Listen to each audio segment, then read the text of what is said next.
ولا قوة إلا بالله العلي العظيم.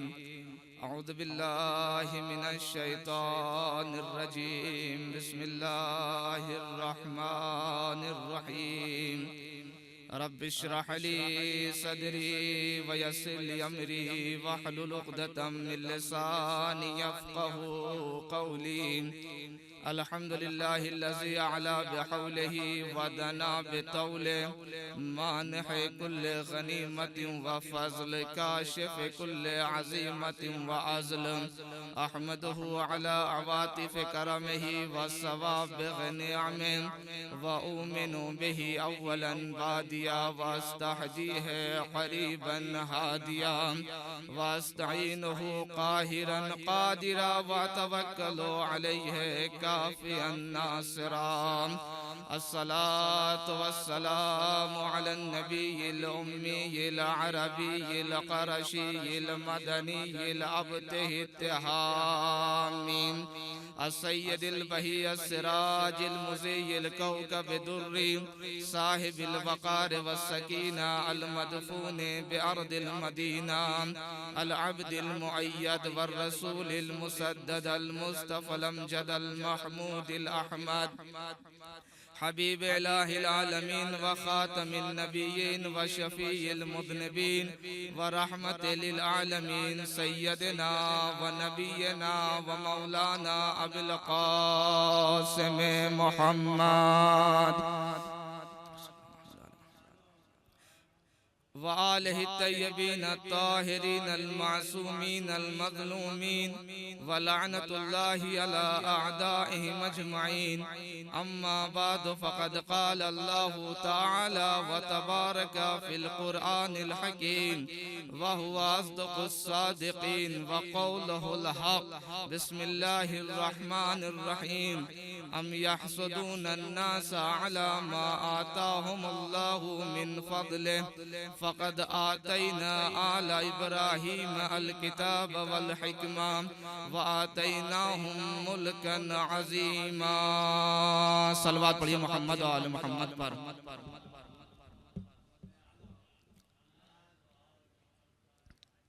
عزیزان محترم، بزرگان ملت، خمسہ مجالس کی چوتھی مجلس ہے. عزت پیدا ہونے کے اسباب و عوامل کے حوالے سے گفتگو ہو رہی ہے، اور میں نے جس آیہ کریمہ کو تلاوت کرنے کا شرف حاصل کیا ہے، ایک صلوات پڑھ دیجئے محمد و آل محمد پر. ایک اور صلوات پڑھ دیجئے محمد و آل محمد پر.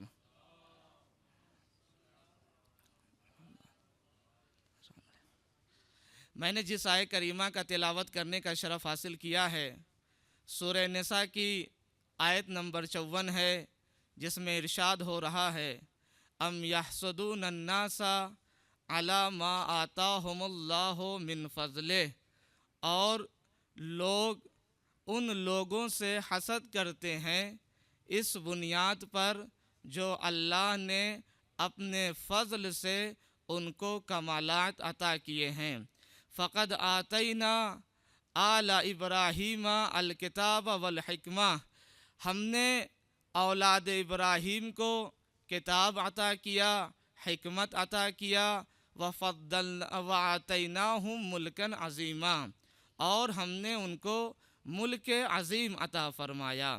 عزیزان گرامی، یہ بات عرض کی گئی کہ ناس سے مراد پیغمبر اکرم اور اہل بیت علیہم السلام ہیں. کتاب قرآن ہے. حکمت کو بعض نے پیغمبر کہا، بعض نے دوسری چیزیں کہیں، اور یہ جو کہہ رہا ہے کہ وَآتَيْنَاهُمْ مُلْكًا عَظِيمًا، اور ہم نے ان کو ملک عظیم عطا فرمایا. کہا اس سے مراد امامت و ولایت ہے، کہ جس کا اتباع گویا کہ خدا کا اتباع ہے، اور جس کی نافرمانی گویا کہ خدا کی نافرمانی ہے. یہ آیت اس لیے پڑھی گئی کہ دمشق کی شام کی جامع مسجد میں امام سجاد علیہ السلام جب خطبہ دے رہے ہیں تو لوگوں کو مخاطب کر کے فرماتے ہیں: ایھا الناس اعطینا ستا وفضلنا بسبع. اے لوگوں، ہمیں 6 چیزیں عطا کی گئی ہیں اور 7 چیزوں پہ ہمیں فضیلت دی گئی ہے۔ اوتینا العلم والحلم والسماحۃ والفصاحۃ والشجاعۃ والمحبۃ فی قلوب المؤمنین۔ علم ہمیں عطا کیا گیا ہے، حلم ہمیں عطا کیا گیا ہے، سخاوت ہمیں عطا کی گئی ہے، شجاعت ہمیں عطا کی گئی ہے، فصاحت و بلاغت ہمیں عطا کی گئی ہے، اور لوگوں کے دلوں میں ہماری محبت کو قرار دیا گیا ہے۔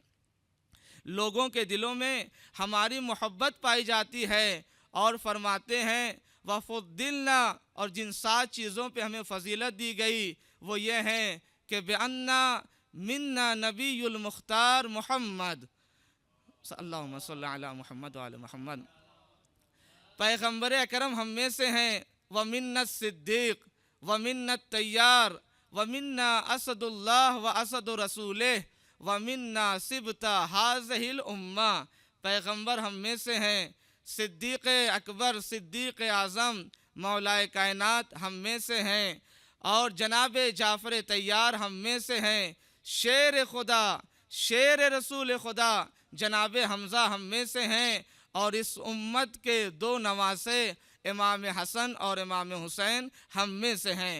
تو اس آیت کو اس خطبے کی وجہ سے پڑھا گیا، اور اس خطبے سے جس موضوع کا انتخاب کیا گیا وہ یہ کہ عزت پیدا ہونے کے اسباب و عوامل کیا ہیں۔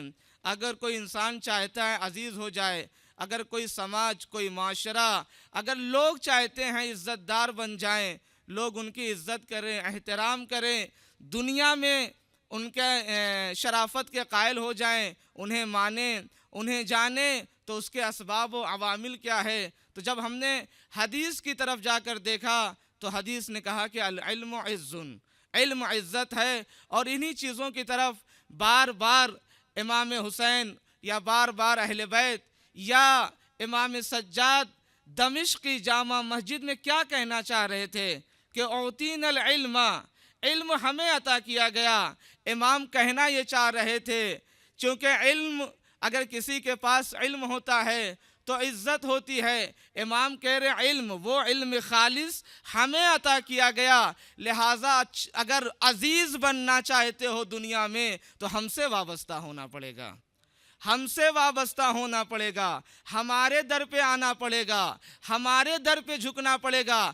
اگر چاہتے ہو عزیز ہو جاؤ، اگر چاہتے ہو باعزت کہلاؤ، اگر چاہتے ہو با کرامت کہلاؤ، اگر چاہتے ہو با شرافت کہلاؤ، تو عزیزان گرامی حدیث نے تو اسی لیے کہا کہ اکثر الناس قیمتاً اکثرہم علما، سب سے زیادہ قیمت کے اعتبار سے، اہمیت کے اعتبار سے وہ انسان ہے جس کے یہاں سب سے زیادہ علم پایا جاتا ہے، سب سے زیادہ کمال پایا جاتا ہے، سب سے زیادہ فضل پایا جاتا ہے۔ آپ دیکھ لیں اہل بیت علیہ السلام کی کیوں اتنی زیادہ اہمیت ہے، کیوں اتنی زیادہ عزت ہے، کیوں اتنا زیادہ اللہ نے شرف عطا کیا ہے؟ تو کیا ہے ان کے یہاں؟ وہ تو علم کی آخری منزل پہ پائے جاتے ہیں۔ اور عزیزان گرامی حدیث نے کہا غایت الفضائل العلم، فضائل کی جو انتہا ہے، فضائل کی جو غایت ہے وہ علم ہے۔ علم سے بڑھ کر کے کوئی فضیلت نہیں ہے۔ کفا، پھر حدیث نے آواز دیا کفا بالعلم رفعہ، اگر کوئی بلندی پہ جانا چاہتا ہے، اگر کوئی اونچائی پہ جانا چاہتا ہے تو اونچائی پہ جانے کے لیے علم کافی ہے۔ ایک صلوات پڑھیے محمد و آل محمد پر۔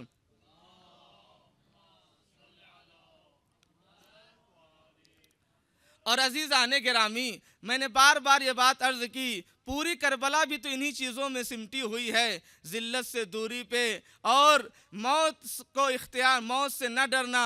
امام یہی تو کہہ رہے ہیں کہ حسین موت سے ڈرتا نہیں ہے، ذلت حسین سے بہت دور ہے۔ زیارت جامع کبیرہ میں ہم امام حسین علیہ السلام کی شہادت کا فلسفہ، مقصد اور ہدف پڑھتے ہیں۔ ہم پڑھتے ہیں وَبَذَلَ مُحْجَتَهُ فِيكَ لِيَسْتَنْقِذَ عِبَادَكَ مِنَ الْجَهَالَةِ وَحَيْرَةِ الزَّلَالَةِ، اے میرے اللہ، امام حسین نے تیری راہ میں اپنے خون کو اس لیے بہایا تاکہ تیرے بندوں کو پوری دنیا کے بندوں کو جہالت سے نکال دیں، تاریکی سے نکال دیں، ضلالت سے نکال دیں، گمراہی سے نکال دیں۔ تو عزیزان گرامی، کربلا کا ایک بہت بڑا پیغام، کربلا کا ایک بہت بڑا درس کیا ہے؟ وہ لوگوں کو جہالت سے نکالنا ہے، وہ لوگوں کو ذلت سے نکالنا ہے، وہ لوگوں کو تاریکی سے نکالنا ہے۔ تو عزیزان گرامی، ہماری مجلسوں کا ایک بہت اہم ہدف اور مقصد جو ہونا چاہیے وہ یہی ہونا چاہیے کہ ہم علوم آل محمد کو دنیا کے سامنے پھیلائیں، دنیا کے سامنے نشر کریں، دنیا کو صحیح علم و معرفت سے آگاہ کریں، تاکہ دنیا جہالت و سرگردانی و ضلالت و گمراہی سے نکل جائے۔ ایک صلوات پڑھیے محمد و اہل محمد پر۔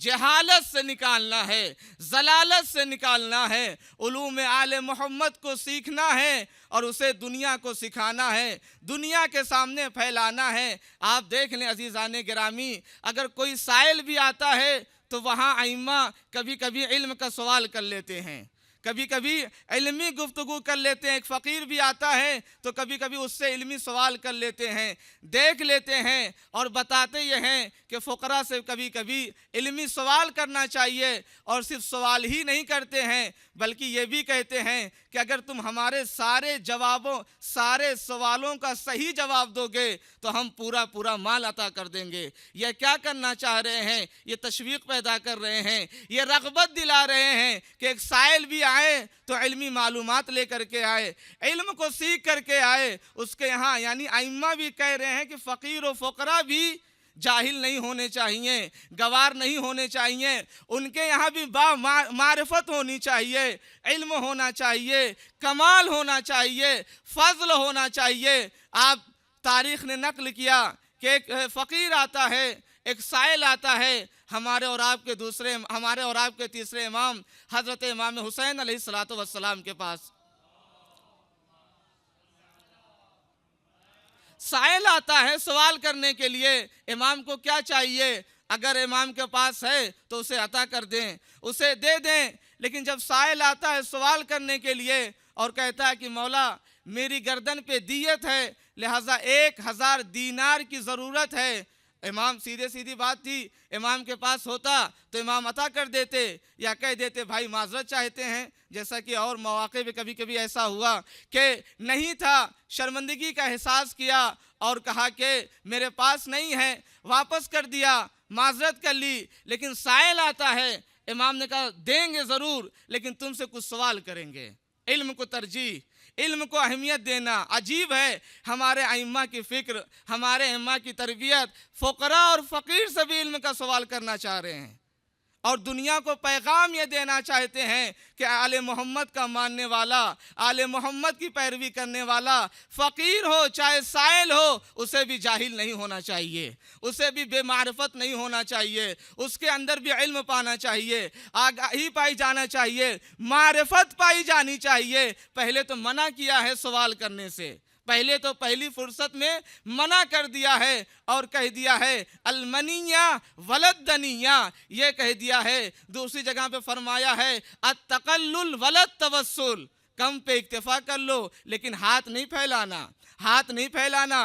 اور پھر حدیث نے کہا کہ ہمارا شیعہ بھوکا مر سکتا ہے لیکن ہاتھ نہیں پھیلا سکتا ہے، ہاتھ نہیں پھیلا سکتا ہے۔ یہ کس کلچر کو پھیلا رہے ہیں، کس فرہنگ کو پھیلا رہے ہیں کہ فقیر فقراء کے لیے بھی چاہتے ہیں کہ فقیر و فقراء پڑھے لکھے ہوں۔ لہٰذا جب وہ کہتا ہے مولا میرے اوپر 1000 دینار ہیں دیت کے دینے ہیں، امام نے کہا چند سوال کرنا ہے، 3 سوال تم سے کروں گا، اگر ایک کا جواب دے دیا، صحیح جواب دیا تو 1/3 عطا کروں گا، اگر 2 کا جواب صحیح دے دیا تو 2/3 عطا کروں گا، اگر سارے کے سوال کے جواب صحیح دے دیے تو پورا مال عطا کر دیں گے۔ یہ کیوں امتحان لے رہے ہیں؟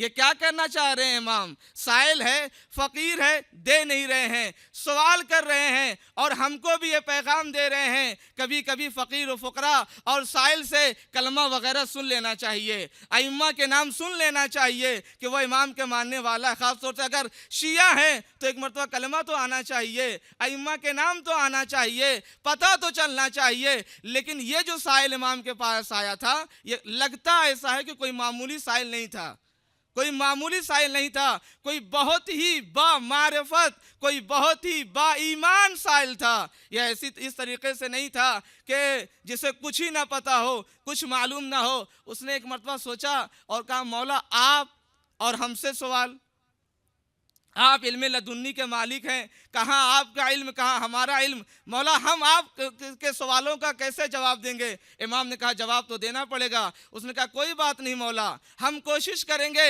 اگر نہیں آئے گا تو آپ سے پوچھ لیں گے، نہیں آئے گا تو آپ سے پوچھ لیں گے۔ امام نے اس سے سوال کیا ای الاعمال افضل؟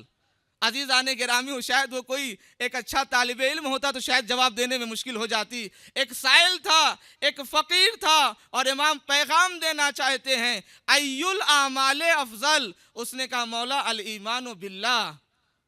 بہترین سوال، بہترین جواب، الایمان باللہ، اس سے بہتر کوئی جواب نہیں ہو سکتا تھا۔ امام فرماتے ہیں فمن نجات من الہلکہ، ہلاکت سے انسان کو کون سی چیز نجات دیتی ہے؟ کہتا الثقۃ باللہ، اللہ پہ ایمان رکھنا، اللہ پہ بھروسہ رکھنا، اللہ پہ یقین رکھنا۔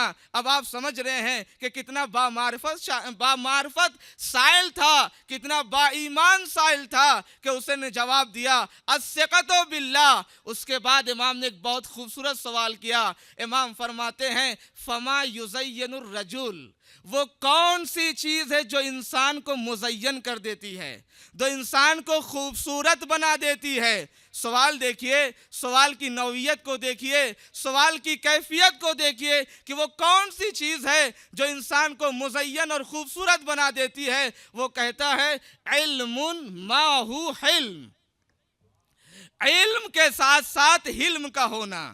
علم ہونا آسان ہوتا ہے، صبر ہونا بھی آسان ہوتا ہے، حلم ذرا سا سخت چیز ہوتی ہے، حلم ذرا سا سخت چیز ہوتی ہے۔ پہلی بات تو صبر ہی نہیں ہوتا ہے۔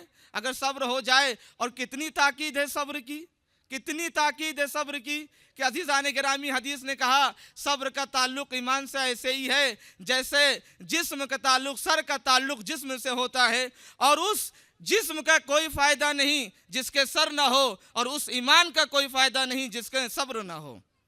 آپ دیکھ لیں کہ اگر انسان کی زندگی سے صبر و حلم کو نکال لیا جائے تو انسان کی زندگی اپاہج بن کے رہ جائے گی، مفلوج بن کے رہ جائے گا، ایک قدم آگے نہیں بڑھ سکتا ہے اگر صبر و حلم کو نکال دیا جائے۔ اسی لیے تو حدیث نے کہا من لم ینجح الصبر اہلکہ الجزا، اگر کسی کو صبر نے نجات نہیں دیا تو جزا و فضا اسے ہلاک کر کے رکھ دیں گے۔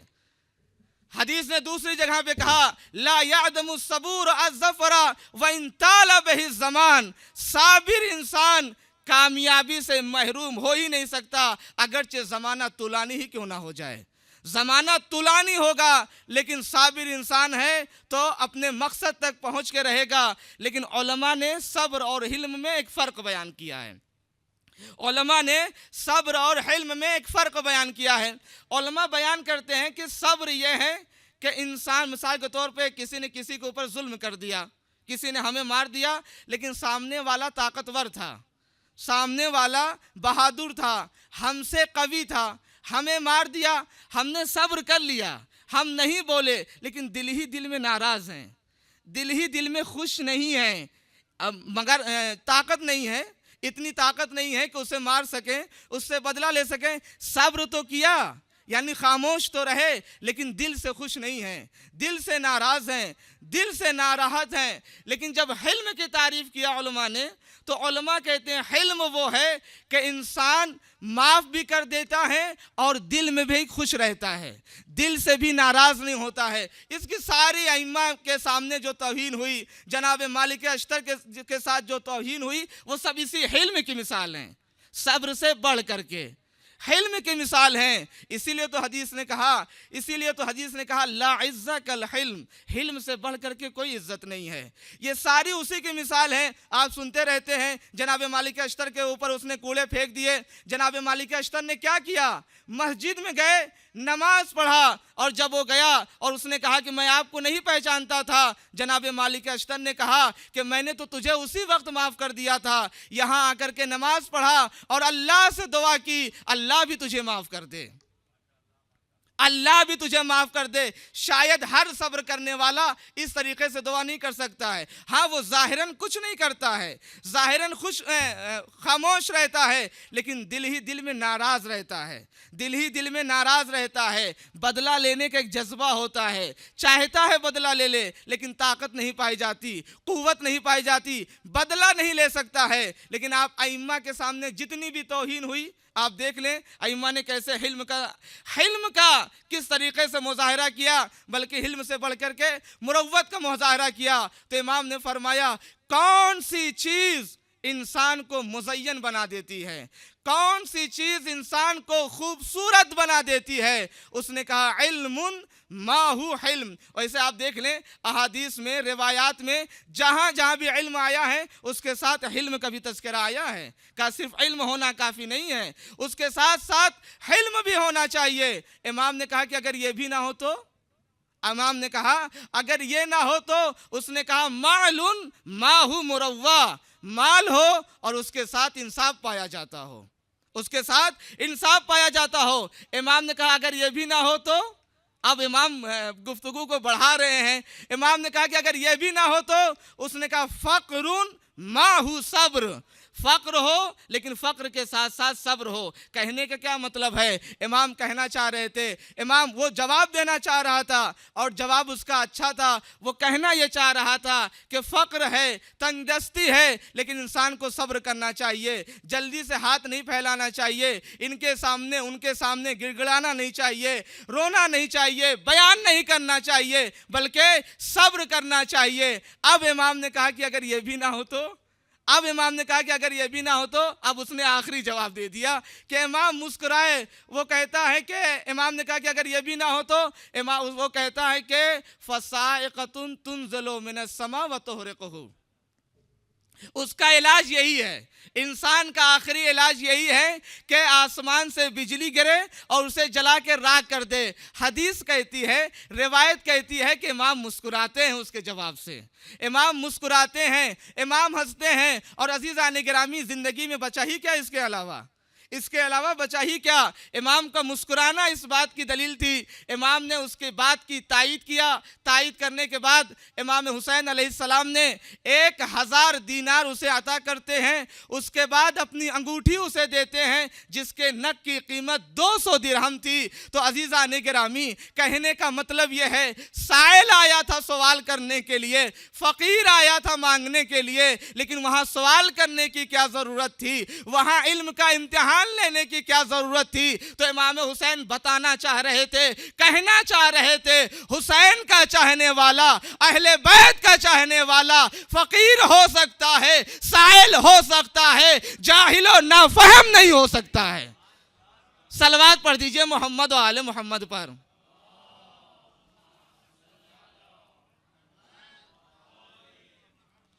فقیر ہونا مشکل نہیں ہے، سائل ہونا مشکل نہیں ہے، جہالت پایا جانا یہ مشکل ہے، ضلالت و گمراہی پایا جانا یہ مشکل ہے۔ اسی لیے تو امام کے لیے ہم کہتے ہیں میرا اللہ، انہوں نے تو تمہاری راہ میں خون ہی اسی لیے بہایا ہے تاکہ لوگوں کو جہالت سے نکال دیں، تاکہ لوگوں کو تاریکی سے نکال دیں، تاکہ لوگوں کو گمراہی سے نکال دیں۔ تو عزیزان گرامی، عزت اگر کوئی چاہتا ہے تو اس کی پہلا ریزن حدیث نے کہا العلم عز، عزت چاہیے تو علم کو حاصل کرنا پڑے گا، کمال کو حاصل کرنا پڑے گا۔ اور اہل بیت جگہ جگہ پہ کہہ رہے ہیں اوتینا العلم، علم ہمیں عطا کیا گیا ہے، علم ہمیں عطا کیا گیا ہے۔ اگر واقعی عزت چاہیے، حقیقی عزت چاہیے تو ہمارے در سے وابستہ ہونا پڑے گا، ہمارے در پہ جھکنا پڑے گا۔ کیا پڑھتے ہیں ہم زیارت جامع کبیرہ میں؟ ہم پڑھتے ہیں السلام علیکم یا اہل بیت النبوہ و موضع الرسالہ و مختلف الملائکہ و خزان العلم۔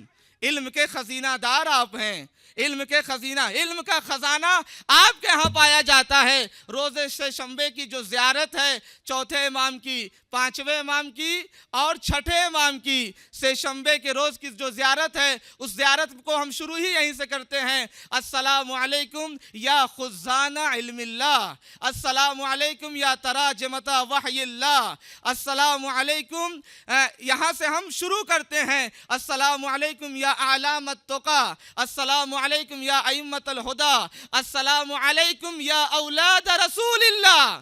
زیارت کی شروعات کہاں سے ہو رہی ہے؟ السلام علیکم یا خزان علم اللہ، اے علم الہی کے خزینہ دار، خزان، یہاں جہاں پہ علم الہی پایا جاتا ہے، جو مخزن ہے علم الہی کا، وہ کون ہے؟ وہ آپ ہیں، وہ آپ ہیں۔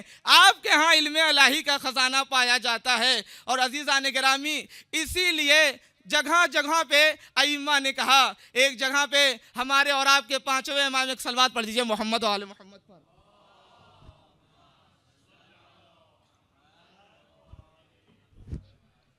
ہمارے اور آپ کے پانچویں امام ارشاد فرماتے ہیں، نحنو خزان علم اللہ، اللہ کے علم کے خزینہ دار ہم ہیں۔ اس کے بعد کہتے ہیں، نحنو تراجمۃ وحی اللہ، اللہ کی وحی کی جو ترجمانی کرنے والے ہیں وہ ہم ہیں۔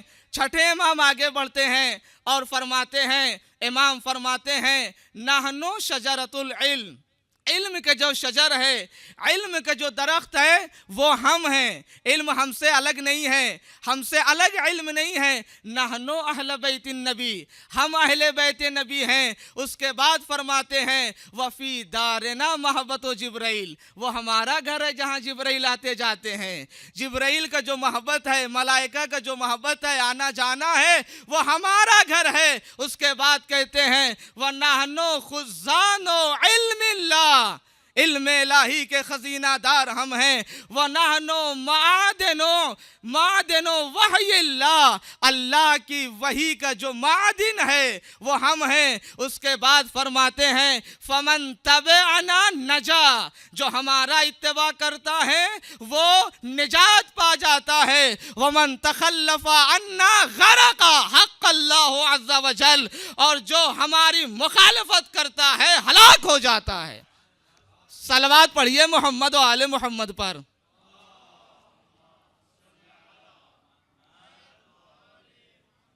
جو ہمارا اتباع کرے گا، جو ہمارا اتباع کرے گا وہ نجات پا جائے گا، اور جو ہماری مخالفت کرے گا وہ ہلاک ہو جائے گا، وہ ہلاک ہو جائے گا۔ اور عزیزان گرامی، چوتھے امام بھی ارشاد فرماتے ہیں، امام فرماتے ہیں، ما ینقم الناس منا، آخر لوگ ہمارے فضائل کا انکار کیوں کرتے ہیں؟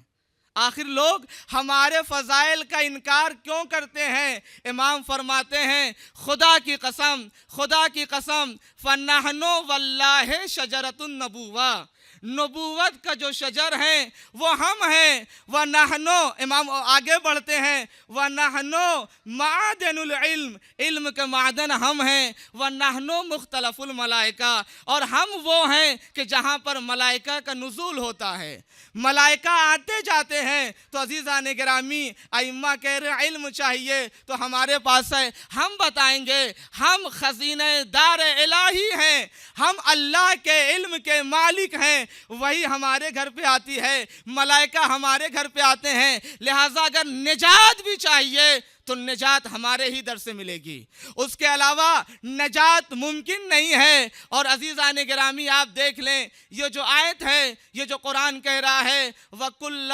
شَيْءٍ أَحْصَيْنَاهُ فِي إِمَامٍ مُبِينٍ، اور ہم نے ساری چیزوں کو امام مبین میں احصا کر دیا ہے، امام مبین کے حوالے کر دیا ہے، امام مبین کے سپرد کر دیا ہے۔ ہمارے اور آپ کے ہمارے اور آپ کے پانچویں امام حضرت امام محمد باقر علیہ السلام،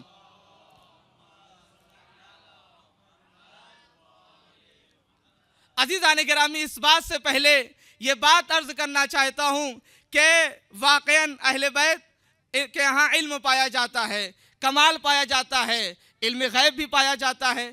علم غیب کے سلسلے سے جب ہم قرآن کو دیکھتے ہیں، احادیث کو دیکھتے ہیں، تو علم غیب کے سلسلے سے قرآن میں 2 طرح کی آیتیں ہیں۔ اسی لیے یہ حدیث 5ویں امام سے بھی ہے، 6 امام سے بھی ہے کہ آپ فرماتے ہیں اِنَّا لِلَّهِ عِلْمًا عَامًا وَعِلْمًا خَاصًا۔ دونوں ائمہ فرماتے ہیں کہ خداوند عالم کے ہاں ایک علم خاص پایا جاتا ہے اور ایک علم عام پایا جاتا ہے۔ اس کے بعد فرماتے ہیں فَأَمَّا الْعِلْمُ الْعَامُ، وہ جو علم عام ہے، آپ فرماتے ہیں وَهُوَ الْعِلْمُ الَّذِي، وہ علم ہے لَمْ يَطَّلِعْ عَلَيْهِ مَلَائِكَتُهُ الْمُقَرَّبِينَ وَأَنْبِيَاؤُهُ الْمُرْسَلِينَ، جو علم خاص ہے اللہ کا، اس کے سلسلے سے نہ ملائکہ مقربین کو اطلاع ہے اور نہ ہی انبیاء مرسلین کو۔ یہ فرمایا۔ اس کے بعد فرماتے ہیں وَأَمَّا الْعِلْمُ الْعَامُ، اور وہ جو علم عام ہے اللہ کا، وَهُوَ عِلْمُ الَّذِي اطَّلَعَ عَلَيْهِ مَلَائِكَتُهُ الْمُقَرَّبِينَ وَأَنْبِيَاؤُهُ الْمُرْسَلِينَ وَوَقَعَ إِلَيْنَا مِنْ رَسُولِ اللَّهِ۔ فرماتے ہیں لیکن وہ جو علم عام ہے اس کی اطلاع ملائکہ مقربین کو بھی ہوتی ہے اور انبیاء مرسلین کو بھی ہوتی ہے، اور وہ پیغمبر اکرم کے ذریعے سے ہم تک بھی پہنچا ہے۔ وہ پیغمبر اکرم کے ذریعے سے ہم تک بھی پہنچا ہے۔ اسی لیے ہم دیکھتے ہیں کہ قرآن کی آیتیں 2 طریقے کی ہیں۔ ایک جو ہے وہ ہے جو علم عام کو بیان کر رہی ہے، اور ایک وہ ہے جو علم خاص کو بیان کر رہی ہے۔ وہ آیت جو علم عام کو بیان کر رہی ہے، ارشاد ہو رہا ہے وَعِندَهُ مَفَاتِحُ الْغَيْبِ لَا يَعْلَمُهَا إِلَّا هُوَ، اور اللہ کے پاس غیب کی چابیاں ہیں جس کا علم اللہ کے علاوہ کسی کو نہیں ہے، جس کا علم اللہ کے علاوہ کسی کو نہیں ہے۔ دوسری جگہ پہ ارشاد ہو رہا ہے وَقُلْ، اور آپ یہ کہہ دیجئے لا يعلم من فی السماوات والارض لا يعلم من فی السماوات والارض الغیب الا اللہ۔ اے میرے حبیب یہ کہہ دیجئے کہ زمین اور آسمان کے درمیان جتنی بھی چیزیں ہیں، غیب کی چیزیں ہیں، ان کا علم اللہ کے علاوہ کسی کے پاس نہیں ہے، اللہ کے علاوہ کسی کے پاس نہیں ہے۔ آگے ارشاد ہوتا ہے قُلْ إِنَّمَا الْعِلْمُ عِنْدَ اللَّهِ، علم جو ہے وہ اللہ کے نزدیک ہے۔ فَقُلْ إِنَّمَا الْغَيْبُ لِلَّهِ، اور علم غیب اللہ کے لیے ہے۔ یہ کون سی آیت ہے؟ یہ آیات خاص ہیں جو یہ بیان کرتی ہیں کہ اللہ کے علاوہ کسی اور کے پاس غیب کا علم نہیں ہے۔ یہ وہی علم خاص ہے جس کی طرف امام اشارہ کرتے ہیں، لیکن علم عام کے لیے آیت نے فرمایا عالم الغیب لا یظہر علی غیبہ احدا الا من ارتضی من رسول، اللہ غیب کا جاننے والا ہے اور اپنے غیب کی اطلاع کسی کو نہیں دیتا مگر یہ کہ رسولوں میں سے جن کو انتخاب کر لیتا ہے، جن کو منتخب کر لیتا ہے۔ دوسری جگہ پہ ارشاد ہو رہا ہے وَمَا كَانَ اللَّهُ لِيُطْلِعَكُمْ عَلَى الْغَيْبِ وَلَكِنَّ اللَّهَ يَجْتَبِي مِنْ رُسُلِهِ مَن يَشَاءُ، کہ غیب کا علم کسی کے پاس نہیں ہوتا ہے، اللہ غیب کے علم کی اطلاع کسی کو نہیں دیتا ہے مگر یہ کہ اپنے رسولوں میں سے جسے منتخب کر لیتا ہے۔ ایک صلوات پڑھیے محمد و آل محمد پر۔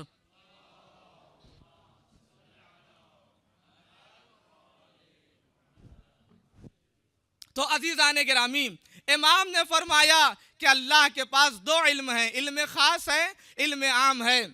علم خاص کا علم خود اس کے پاس ہے، علم عام کا علم وہ اپنے انبیاء کو دیتا ہے، مقربین کو دیتا ہے، اور ائمہ نے کہا کہ رسول اللہ سے ہوتا ہوا ہم تک بھی پہنچتا ہے۔ یہ علم عام ہے، یعنی علم غیب کا بھی علم انہی کو ہے۔ تو عزیزان گرامی، یہ جو آیت ہے کہہ رہی وَكُلَّ شَيْءٍ أَحْصَيْنَاهُ فِي إِمَامٍ مُبِينٍ، ہم نے ہر چیز کو امام مبین میں احصا کر دیا ہے۔ اب علماء نے تو پہلے اس پہ بحث کیا کہ امام مبین سے مراد کیا ہے، الگ الگ وہ ہوئی، لیکن ایک جو امام مبین ہے وہ آپ کے سامنے پیش کرتا ہوں۔ بلکہ آپ جانتے ہیں ہمارے اور آپ کے پانچویں امام حضرت امام محمد باقر علیہ السلام،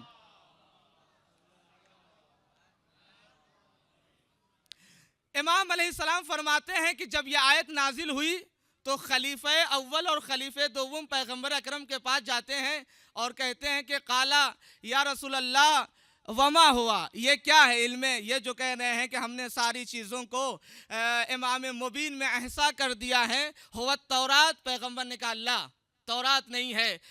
اب یہ لوگ کہتے ہیں کہ ہوا الانجیل، پیغمبر نے کہا نہیں انجیل بھی نہیں ہے۔ ان لوگوں نے پھر کہا کہ ہوا القرآن، پیغمبر نے فرمایا قرآن بھی نہیں ہے۔ امام فرماتے ہیں فَأَقْبَلَ علی علیہ السلام، اچانک سے مولا کائنات دکھ جاتے ہیں، پیغمبر اکرم فرماتے ہیں هو الذی ہوا ھذا انہ احصاہ اللہ، پیغمبر فرماتے ہیں کہ یہ وہ ہیں کہ ہوا الذی احصاہ اللہ فیہ علم کل شیء، یہ وہ ہیں جو امام مبین ہیں اور خداوند عالم نے ہر چیز کا علم ان کے اندر رکھ دیا ہے، ہر چیز کا علم ان کے اندر رکھ دیا ہے، جتنے بھی علم ہو سکتے ہیں ہر چیز کا علم ان کے اندر رکھ دیا ہے۔ اسی لیے تو ایک صلوات پڑھیے محمد و آل محمد پر، مجھے حکم دیا جا رہا ہے کہ اگر آپ لوگ مناسب سمجھیں تو آگے تشریف لے جائیں، صلوات کے ذریعے سے آگے تشریف لا سکتے ہیں۔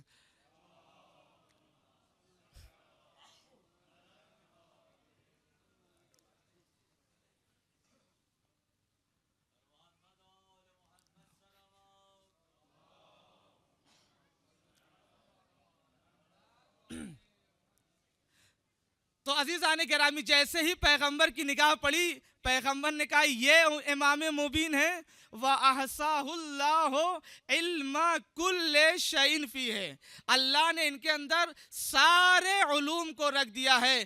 اسی لیے تو امام نے فرمایا، خود مولا کائنات نے فرمایا انا واللہ الامام المبین، خدا کی قسم میں امام مبین ہوں۔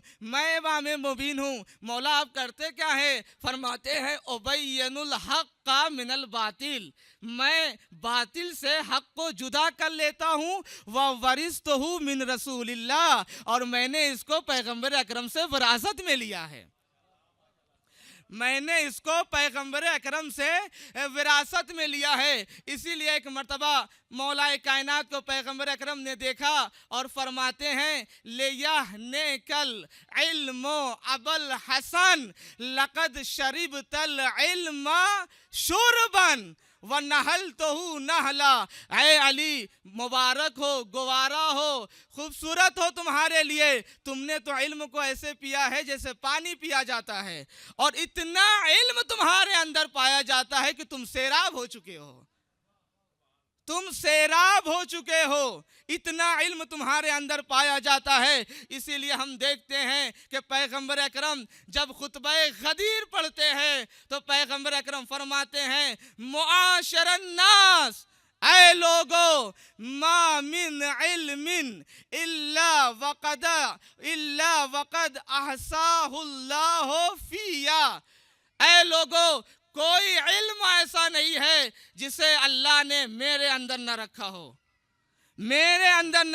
کوئی علم ایسا نہیں ہے جسے اللہ نے میرے اندر نہ رکھا ہو۔ اس کے بعد فرماتے ہیں وَكُلُّ عِلْمٍ عَلَّمْتُهُ أَحْصَيْتُهُ فِي إِمَامِ الْمُتَّقِينَ، اور میں نے جتنے بھی علوم کو سیکھا ہے سارے علموں کو میں نے امام متقین کے اندر منتقل کر دیا ہے، امام متقین کے اندر منتقل کر دیا ہے۔ اس کے بعد فرماتے ہیں وَكُلُّ عِلْمٍ، اور جتنے بھی علم ہیں عَلَّمْتُهُ عَلِيًّا، میں نے اسے علی کو سکھا دیا ہے، وَهُوَ الْإِمَامُ الْمُبِينُ، اور وہی امام مبین ہیں۔ ایک صلوات پڑھیے محمد و آل محمد پر۔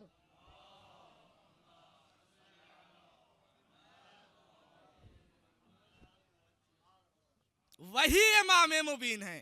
جتنے علوم ہمیں عطا کیے گئے ہم نے سب کیا کیا؟ علی کی طرف منتقل کر دیا۔ یہ کوئی معمولی بات ہے؟ ایسے تھوڑی شام کے دمشق کی جامع مسجد میں امام سجاد دعویٰ کر رہے ہیں کہ اعطینا العلم، علم ہمیں عطا کیا گیا ہے۔ علم چاہیے، فضل چاہیے، کمال چاہیے تو ہمارے در سے وابستہ ہونا پڑے گا۔ اور حدیث نے کہا کہ عزت پیدا ہونے کے اسباب و عوامل میں سے پہلا سبب یہ ہے، علم ہے۔ عزیزان گرامی، کتنی لطیف بات ہے کہ مفضل ہیں چھٹے امام کی خدمت میں ہیں، مفضل چھٹے امام کی خدمت میں بیٹھے ہوئے ہیں۔ ایک مرتبہ امام علیہ السلام فرماتے مفضل، کیا تمہیں اہل بیت کی حقیقی معرفت ہے؟ جو ان کی معرفت کی حقیقت ہے اس کا اندازہ ہے تمہیں، اس کا علم ہے تمہیں؟ مفضل نے کہا کہ مولا یہ حقیقت معرفت اہل بیت ہے کیا؟ حقیقت معرفت اہل بیت ہے کیا؟ امام علیہ السلام فرماتے ہیں یہ مفضل، یہ دنیا میں جتنی بھی چیزیں دیکھ رہے ہو تم، زمین کو، آسمان کو، پہاڑوں کو، ان کے درمیان جو بھی چیزیں ہیں، جتنے بھی علوم ہیں، یہ جو آیت ہے وَلَا رَتْبٍ وَلَا يَاسْبِسٍ إِلَّا فِي كِتَابٍ مُبِينٍ، ہر خشک و تر سب قرآن میں موجود ہے۔ امام کہتے ہیں کوئی بھی پتا ہلتا نہیں ہے، گرتا نہیں ہے، مگر ان ساری چیزوں کا علم اہل بیت کے اندر پایا جاتا ہے۔ ان ساری چیزوں کا علم اہل بیت کے اندر پایا جاتا ہے۔ مفضل بھی بہت ہوشیار تھے، بہت تیز تھے۔ کہتے ہیں علم تو و اقرر تو و آمن تو، کہتے ہیں مولا میں جان گیا، میں اقرار کرتا ہوں اور میں ایمان لاتا ہوں۔ خدا کی قسم مفضل نے ہم لوگوں کے لیے کام آسان کر دیا، ہم لوگوں کے لیے کام آسان کر دیا۔ کہا مولا میں جان گیا، میں ایمان لاتا ہوں، میں اقرار کرتا ہوں۔ اور عجیب چیز ہے، امام نے بھی فوراً کہا نعم یا مفضل، نعم یا مکرم، نعم یا مکرم، یا مکرم، نعم یا محبور، 3-4 لقب سے نوازتے ہیں۔ نام یا طیب، نام یا ایسے ہی کہا کہ میں نے یہ سارے علوم، یہ ساری فضیلتیں جو آپ کہہ رہے ہیں، امام کہہ رہے ہیں ہاں میں سمجھ گیا اے مفضل، ہاں میں سمجھ گیا اے با کرامت، ہاں میں سمجھ گیا اے پاک و پاکیزہ، طبتا وطابت الجنت لکا، تم پاکیزہ ہو گئے اور جنت تمہارا انتظار کرے گی۔ اس کے بعد کا جملہ سنیے، وَلِكُلِّ مُؤْمِنٍ بِهَا، تمہارا جنت انتظار کرے گی، اور ہر وہ مومن جو ان باتوں کو قبول کرے گا، ایمان لائے گا، اس کا بھی جنت انتظار کرے گی۔ صلوات پڑھیے محمد و آل محمد پر۔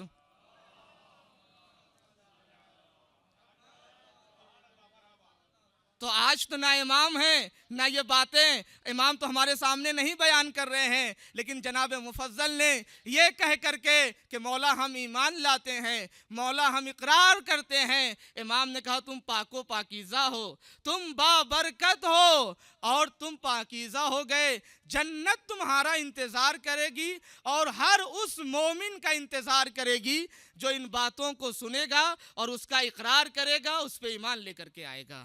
تو عزیزان گرامی، اگر علم چاہیے، فضائل چاہیے، کمال چاہیے، تو دنیا کے لوگوں کو اہل بیت سے وابستہ ہونا پڑے گا۔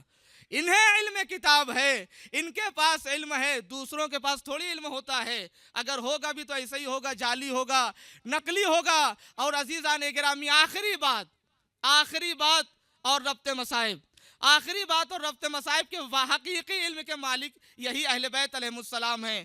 پیغمبر اکرم کی وفات ہو چکی ہے، ہمارے اور آپ کے دوسرے امام حضرت امام حسن علیہ السلام مسجد میں بیٹھ جاتے ہیں۔ امام مسجد میں بیٹھے ہیں، اور مسجد میں جب امام بیٹھے ہیں تو حلقہ بنائے لوگ بیٹھے ہوئے ہیں، چند لوگ وہاں بیٹھے ہیں، چند لوگ وہاں بیٹھے ہیں، اور امام بھی بیٹھے ہوئے ہیں۔ ایک انسان آ جاتا ہے، ایک آدمی آتا ہے اور پہلے دوسروں کے پاس جاتا ہے جو حلقہ بنائے یعنی دکان کھول کے بیٹھے ہوئے تھے ان کے پاس جاتا ہے، اور جانے کے بعد یہ جو سورہ بروج کی آیت نمبر 3 ہے وَشَاهِدٍ وَمَشْهُودٍ، اس کے بارے میں سوال کرتا ہے، کہتا ہے کہ شاہد سے مراد کیا ہے، مشہود سے مراد کیا ہے، وہ جو حلقہ بنائے بیٹھے ہوئے تھے۔ ایک حلقے کے پاس گیا تو ان لوگوں نے کہا کہ شاہد سے مراد جو ہے وہ جمعہ ہے اور مشہود سے مراد روز عرفہ ہے۔ ایک حلقے نے کہا، ایک گروہ نے کہا۔ وہ اٹھ کر کے دوسرے حلقے دوسرے گروہ کے پاس آتا ہے اور آنے کے بعد کہتا ہے کہ آپ بتائیے شاہد سے مراد کیا ہے اور مشہود سے مراد کیا ہے؟ تو ان لوگوں نے بھی تقریباً وہی جواب دیا، کہا شاہد سے مراد جو ہے وہ جمعہ ہے اور مشہود سے مراد عید قربان ہے۔ مشہود سے مراد عید قربان ہے۔ وہ مطمئن نہیں ہو سکا اس جواب سے، وہ اس جواب سے مطمئن نہیں ہو سکا۔ اب اس کی تلاش تھی کہ ایسے انسان کی جو واقعاً صحیح جواب دے سکے۔ اچانک سے اس کی نظر امام حسن کے چہرے پہ پڑتی ہے، دیکھتا ہے کہ ایک خوبصورت جوان بیٹھا ہوا ہے اور لوگوں سے پوچھتا ہے کہ یہ کون ہے آخر؟ کہا یہ حسن ابن علی ہیں۔ کہا یہ حسن ابن علی ہے۔ اب وہ کس کے پاس آ رہا ہے؟ اب وہ صحیح آدمی کے پاس آ رہا ہے، اب وہ وارث کتاب کے پاس آ رہا ہے، اب وہ مفسر حقیقی کے پاس آ رہا ہے۔ آتا ہے اور آنے کے بعد کہتا ہے کہ ان لوگوں نے مجھے ایسے ایسے جواب دیا لیکن میں مطمئن نہیں ہو سکا۔ آپ بتائیے کہ شاہد سے مراد کیا ہے، مشہود سے مراد کیا ہے؟ امام علیہ السلام نے فرمایا، وارث علم لدنی فرماتا ہے، مفسر حقیقی آواز دیتا ہے، شاہد سے مراد پیغمبر اکرم ہے اور مشہود سے مراد روز قیامت ہے۔ اس نے کہا دلیل کیا ہے آپ کی؟ اس نے کہا دلیل کیا ہے آپ کی؟ آپ فرماتے ہیں، قرآن فرماتا ہے یا ایھا النبیو، یا ایھا النبیو، اے نبی، اے نبی، یا ایھا النبیو لقد ارسلناک شاہدا ومبشرا ونذیرا۔ اے نبی ہم نے آپ کو بھیجا ہے شاہد بنا کر کے، مبشر بنا کر کے، نذیر بنا کر کے۔ اس کے بعد امام نے دوسری آیت فرمائی، دوسری آیت پڑھتے ہیں، امام فرماتے ہیں وَذَلِكَ يَوْمٌ مَجْمُوعٌ لَهُ النَّاسِ، اور وہ دن وہ ہوگا جہاں پہ لوگوں کو جمع کیا جائے گا۔ وَذَلِكَ يَوْمٌ مَشْهُودٌ، اور وہ دن ہوگا جو مشہود کا دن ہوگا، شہادت کے دن ہوگا۔ قرآن سے آیت پڑھ کر کے یہ بتا دیا، یہ جو دعویٰ کرتے ہیں حسبنا کتاب اللہ، ان کا صرف دعویٰ ہے، اور اس کتاب کے حقیقی مفسر، حقیقی جاننے والے ہم اہل بیت ہیں۔ صلوات پڑھیے محمد۔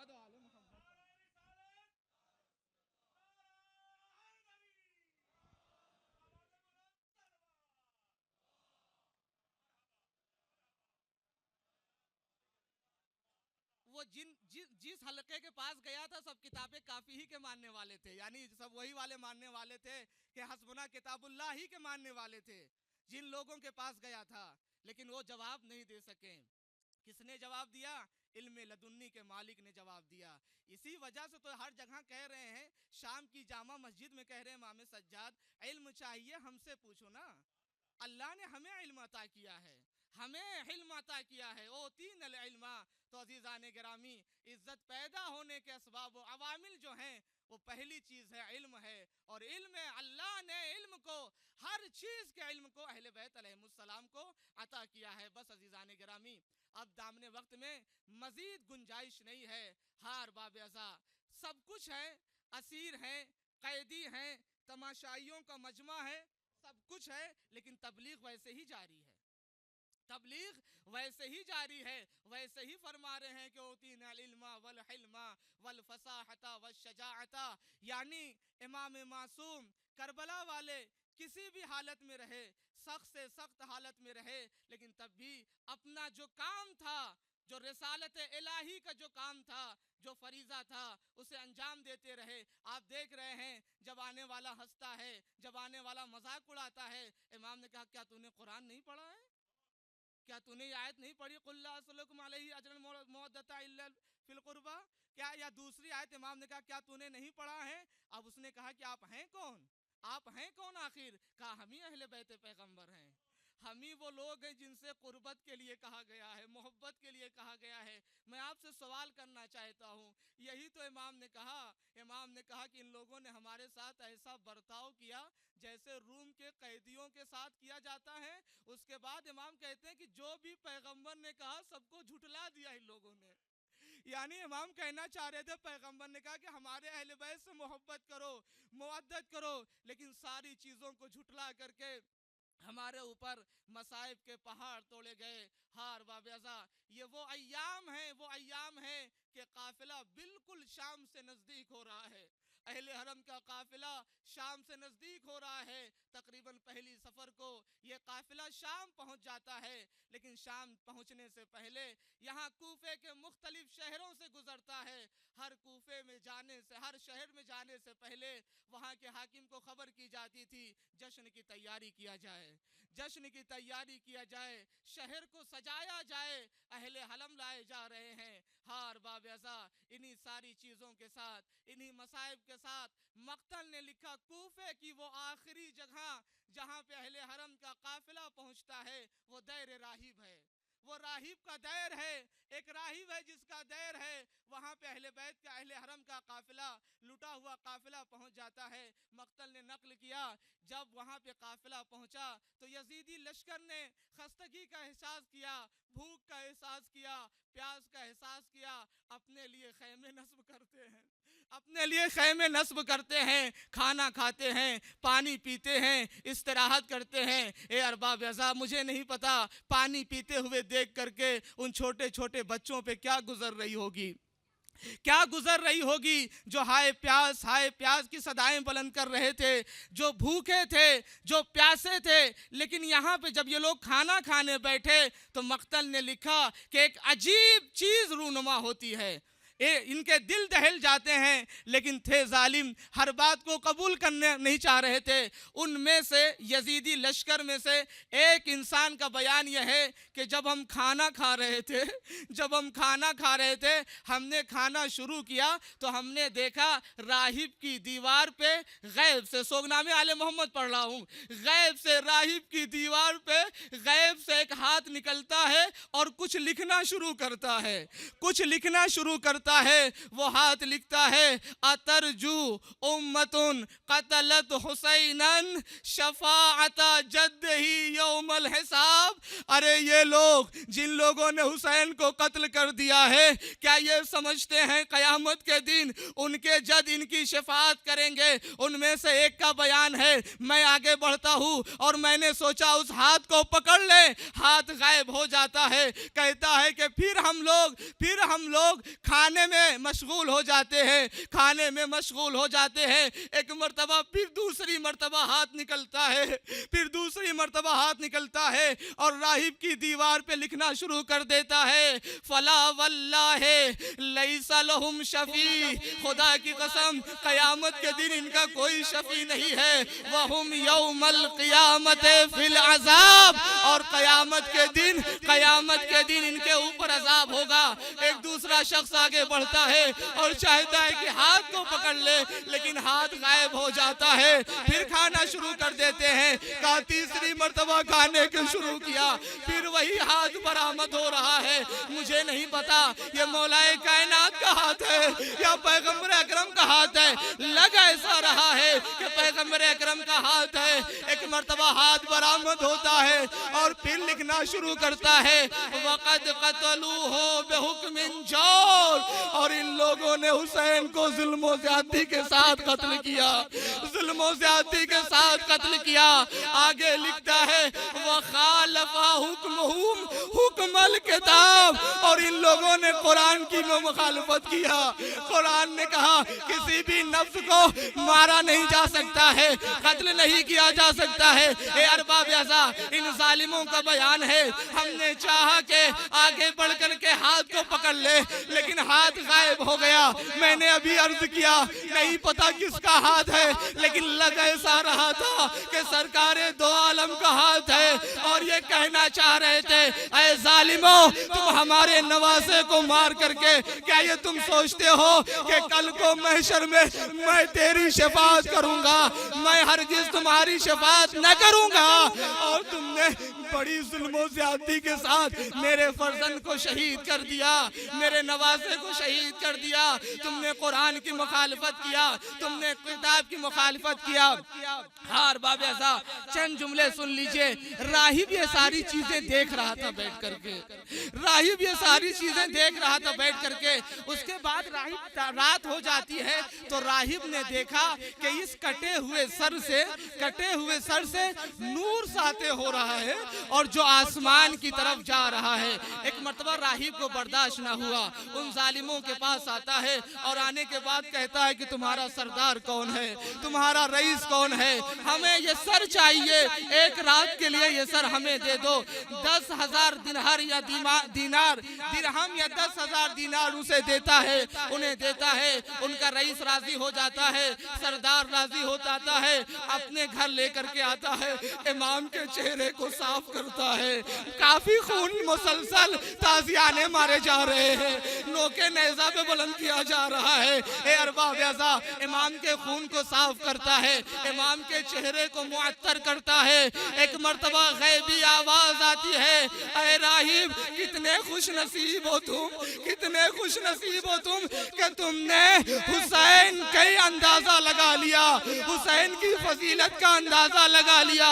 یہ بدبخت ہیں مسلمان، لیکن تم کس نے خوش نصیب ہو، تم نے نواسے رسول کی عظمت کا اندازہ لگا لیا. ایک مرتبہ راہب دیکھتا ہے کوئی نظر نہیں آتا ہے. ایک مرتبہ راہب کہتا ہے اے میرے اللہ تجھے واسطہ ہے عیسیٰ مسیح کا، اس سر کو حکم دے کہ یہ ہم سے گفتگو کرے.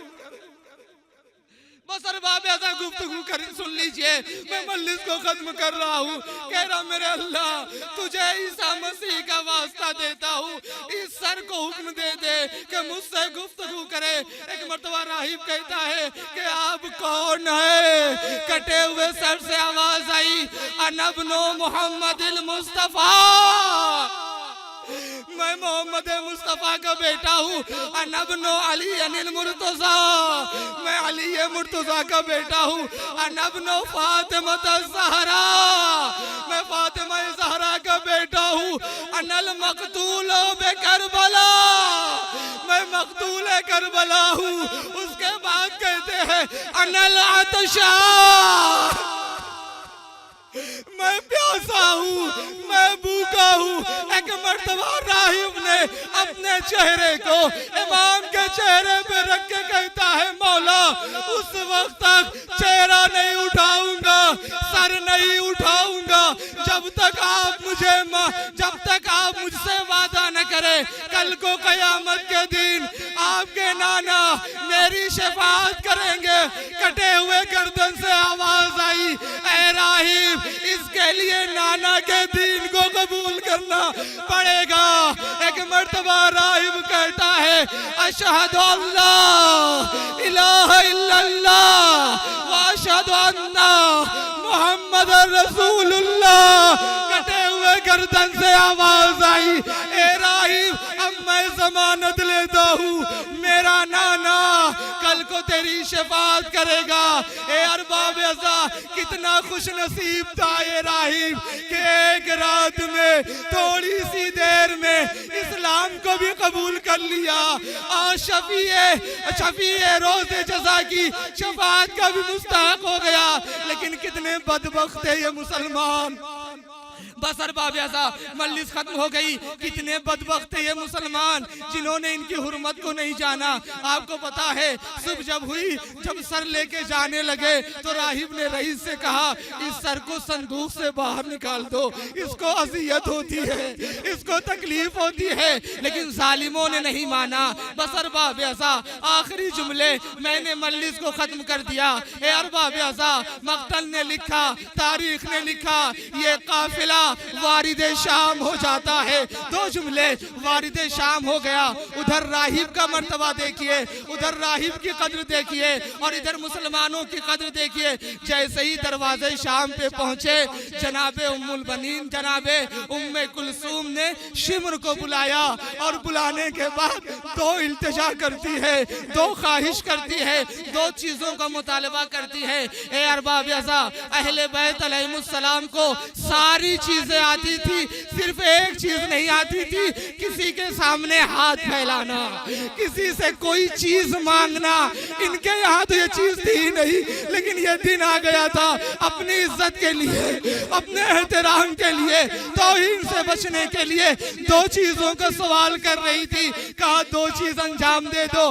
پہلی چیز یہ کہ اس دروازے سے ہمیں داخل کرو جہاں پہ تماشائیوں کا مجمع کم ہو, اور دوسری چیز یہ کہ جن نیزوں پہ کٹے ہوئے سر ہیں ان نیزوں کو آگے بڑھا دو تاکہ تماشائیوں کی نظر نیزوں کے سروں پہ پڑے, ہمارے برہنہ سروں پہ نہ پڑے. لیکن اے ارباب ازا, شمر نے حکم دیا کہ اس کے برخلاف کام کیا جائے, اور اس دروازے سے داخل کیا گیا جس دروازے پہ سب سے زیادہ مجمع تھا, سب سے زیادہ بھیڑ تھی, اور کہتا ہے سروں کو اندر رکھ دیا جائے تاکہ لوگوں کی نظر سروں پہ نہ پڑے بلکہ بیویوں کے چہروں پہ پڑے. سہل ساعدی نے کہا میں بیت المقدس سے لوٹا تھا, میں شام میں وارد ہوا, میں نے دیکھا جشن منایا جا رہا ہے. میں نے کہا کیا تم لوگوں کا کوئی خاص تہوار ہے آج, کوئی خاص پروگرام ہے آج؟ کہا تمہیں نہیں پتا یہ فرزند رسول اللہ ہے, انہیں قتل کر دیا گیا.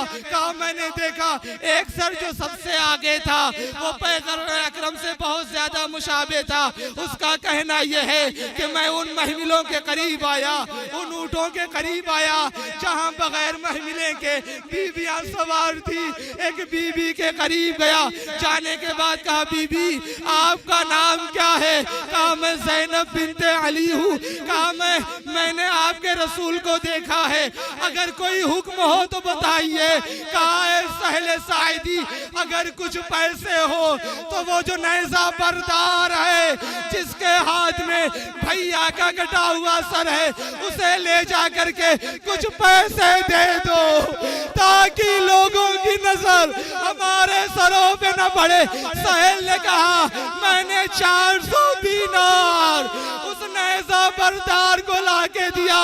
وہ نیزہ بردار آگے بڑھتا ہے اور لوگوں کی نظریں کٹے ہوئے سروں پہ پڑتی ہیں, بیویوں کی طرف سے ہٹ جاتا ہے.